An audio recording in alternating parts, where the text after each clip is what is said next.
December games coming thick and fast, and this weekend is another treat. Early kickoff, Aston Villa versus Man City. Man City desperate for a win. Think they can do it? I think they Got it. will. Okay. Okay. I think they will. I think they'll somehow snatch something.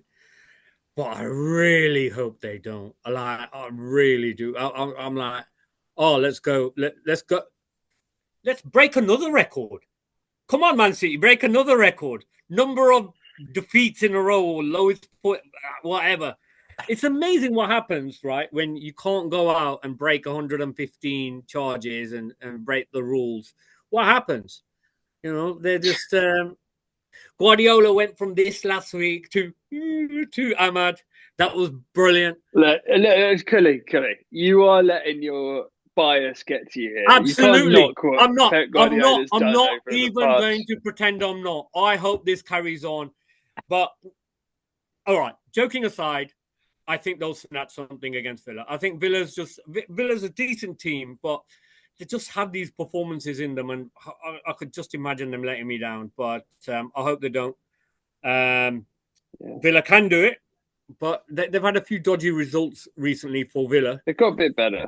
I mean, they lost Forest, but they were a bit better before that. I think Villa will get a result. I mean, I thought that the derby was going to be the springboard. I said it in the couple of podcasts. I thought that was going to be the springboard for City. They're going to knock on from there. But after watching that game, I just can't. I just can't see how they can. Yeah, I just can't see how they're going to fix it this quickly. I think they look dead and buried. They may come out and be back to the old City, but I just can't see how they're going to get there. So my question, George, is: would it be a bigger surprise if City won or if Villa won? That is mental. We're even questioning that, isn't it? Yeah. Is it a bigger surprise if City actually win? Still say Villa. I think it's still got to be. I think it's still got to be Villa would be the biggest surprise, right? But it's mental that it's not as clear cut as it was.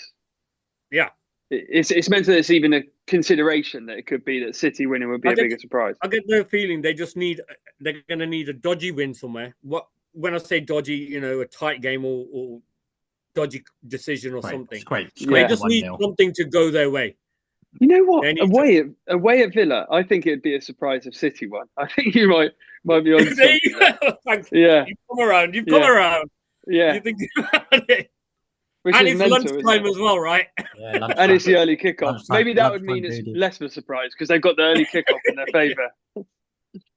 And then evening kickoff, which I'm going to with Pierce's Crystal Palace Arsenal. Again. Come on, the Eagles. Come on, the Eagles. Again, Arsenal need a win. Arsenal need a goal from open play. Yeah, they do. I mean, corner Pierce FC. would deny that. Look, Pierce goes on that we make too much of it, but the stats are the stats, right? I mean, you can't argue it's not making too much of it. It's like, we're making too much of City's record. We're not. It's just what's in front of us. Arsenal can't score out of games. They don't create enough. They just don't. Yeah, it's just strange, and once teams figure that out, unlike United, but once teams figure that out, they're buggered. I mean, Everton did it to them. Everyone's just Palace have got a couple of decent centre halves. Can they handle the corners and that? It's crazy, is it? Yeah. It's just like NFL. Like they're just going for field goals every time. That's what they're not going for touchdowns. They're playing for field goals. I mean, they did just beat Palace midweek, obviously. That doesn't I mean, but it wasn't. I was going to say pretty comfortably. It actually wasn't because they had the offside goal, and it was 3-2 in the end. 3-2. Yeah. So in the Premier League, that would have been 1-1. Jesus' second goal would have been disallowed, so it would have been tighter. And also, Palace started strong and bought off all their players. Arsenal started weak and bought on all their players. So we didn't really see both teams play each other. And this December, we expect, Jesus to have a good month. Palace no pushover. It's never easy to go to Sellers Park. Yeah, I like that. What did you say? It's December. Jesus is about. He's going to score. If he does score, then it's just going to fuel into these dad jokes for the rest of the festive period, isn't it? Shocking. mate. And it's funny that he's scoring from crosses, right? He's nailed on to score from crosses. Oh my gosh! Come on.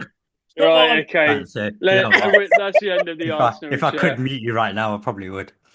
And moving on from Arsenal, Sunday, 2 o'clock, Everton Chelsea. If Chelsea win that, they go top of the league. I know. So this is a difference between.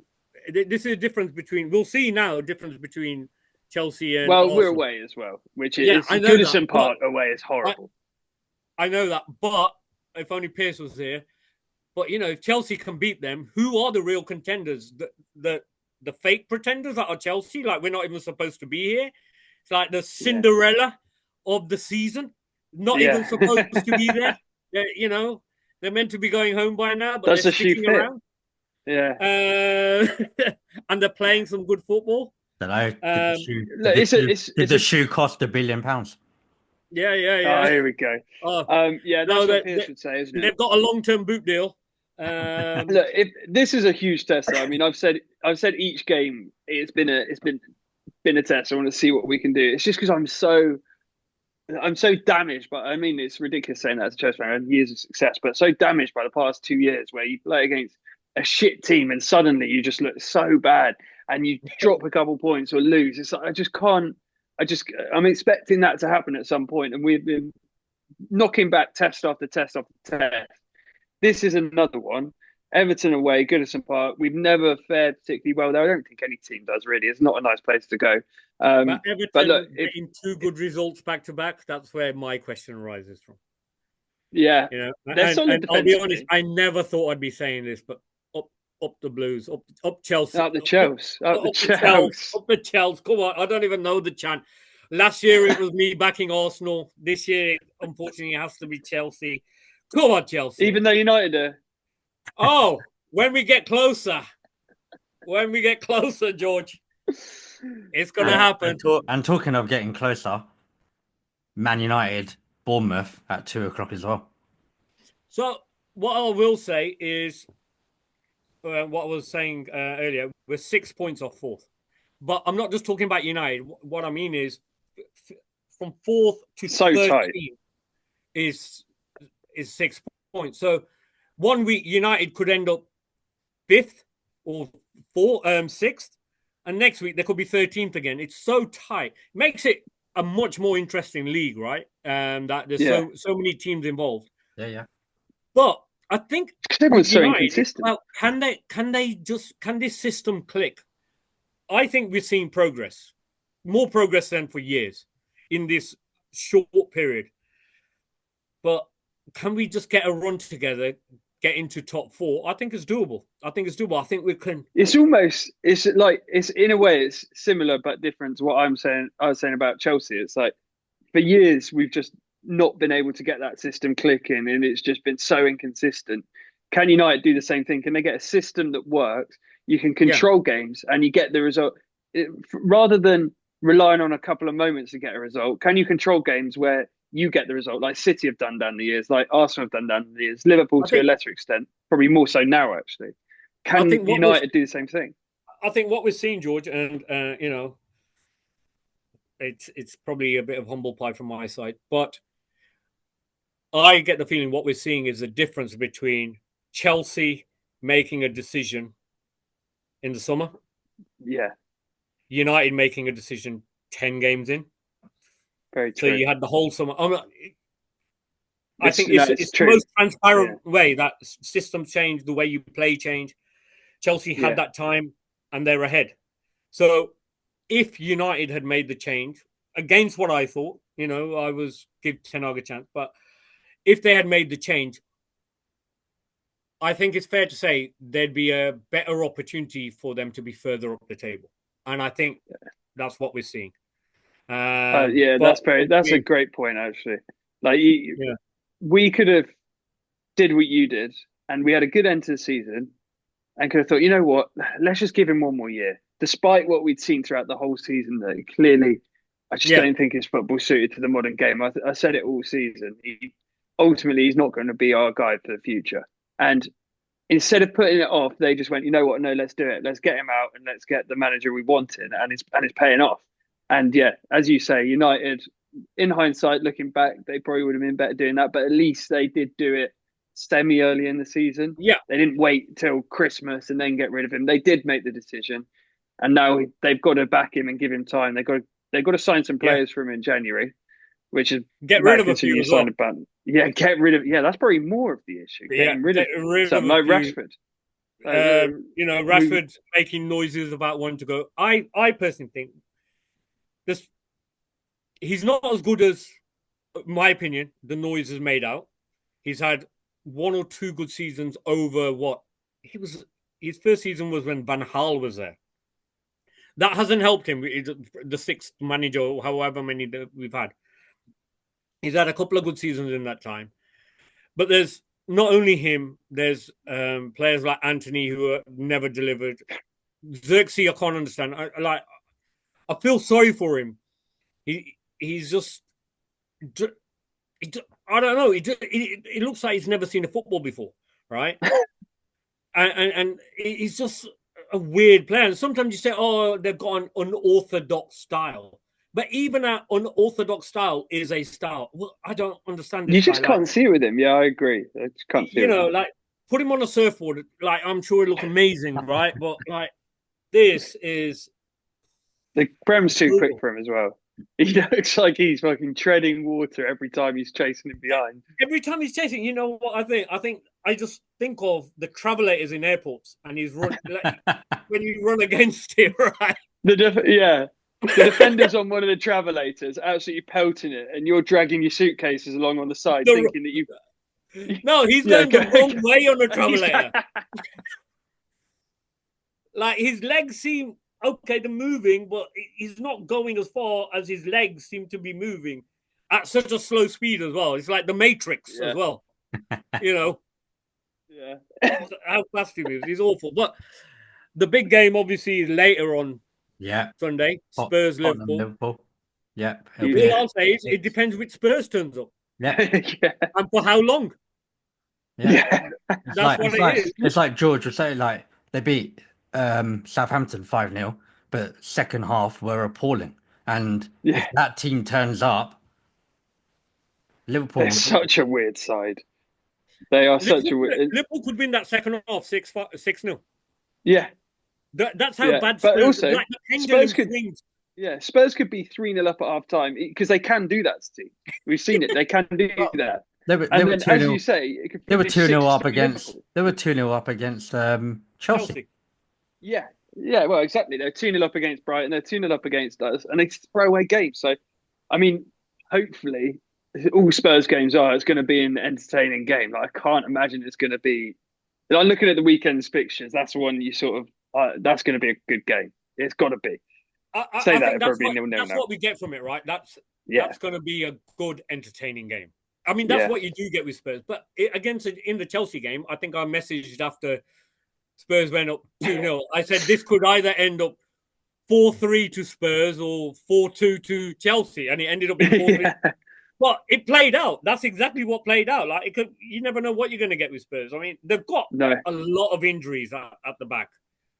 They do have a lot of injuries. But it's just Spurs. But Robertson suspended. Is Konate still out, or is he back? I think he's out. He's out as well. So, yeah, I mean, it should be a good game. It could be another 4-3. Am I celebrating? Am I going to be cheering Spurs on for one of the first times in my? I guess it also depends on your result. Oh, you got to be cheering Spurs on. Yeah, I mean, Pierce did it last year, didn't he? When Son was through 1-on-1 against Man City and hit it. I've never seen Son do it before. Hits it straight at the keeper. I still see conspiracy that from Arsenal fans saying Son missed on purpose. It's brilliant. I mean, we haven't mentioned Arsenal this weekend, have we? Oh, yeah. No, we have. Oh, yeah, we have against Palace. Yeah, Palace. Of course we have. Are the bottlers going to bottle the actual bottle itself? Are they going to, be too far behind before? I mean, if they don't keep up with Chelsea and Liverpool, they're in danger of being out the title race by New Year's. Yeah, it's true. Because they don't create they, enough. You know, no, if they keep on picking up draws, and you know, if this carries on this trend and then picking up, you know, draws in games they should win, then yeah, they'll be out of the title race. I think Liverpool will run away with it, because I just look at that Liverpool attack and I just can't see them drawing the sorts of games Arsenal are drawing. They've got so many players that can score goals. If it's not Salah, it'll be Liverpool Jota are or snatching Gakpo. points, right? Like the Fulham game. They exactly. should have lost it. They've stolen it. I think it was Southampton. They won it 3-2. You know, they could have lost. They're stealing games, whereas Arsenal are stealing draws. Like, that they should be winning. So it's a strange one. It's a strange one. But what I think is going to happen with Arsenal is Jesus is going to have a blinder of a December.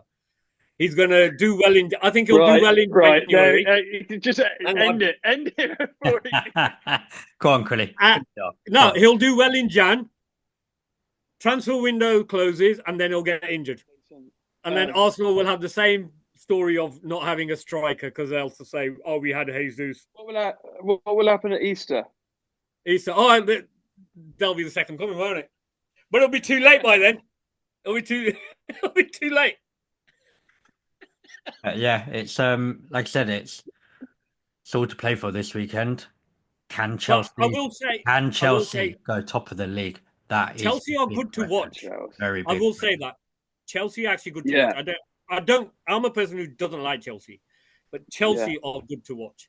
And that you look at our players. We've got special. Yeah, we look at our players. We've got so much talent in the final third. Defensively, we're weak, and why I think we ultimately won't be there at the end of the season is the keeper and the defence. But going forward, we're a joy to watch. It's so many players that love getting on the ball. Tell them what to do. Yeah. Mate, we should have kept him for one more year. Just one more year would have been perfect. Just be around them, right? Be on, like, you just feel like you need that figure there. But it'll be interesting. It'll be interesting. But I think Jackson's overrated. I still do. But I think that it's a decent team. It's a decent team. They're playing well, and you don't know. Yeah. Stranger things have happened. Yeah, we'll see. Yeah. Thank you very much, guys. Cheers. Cheers.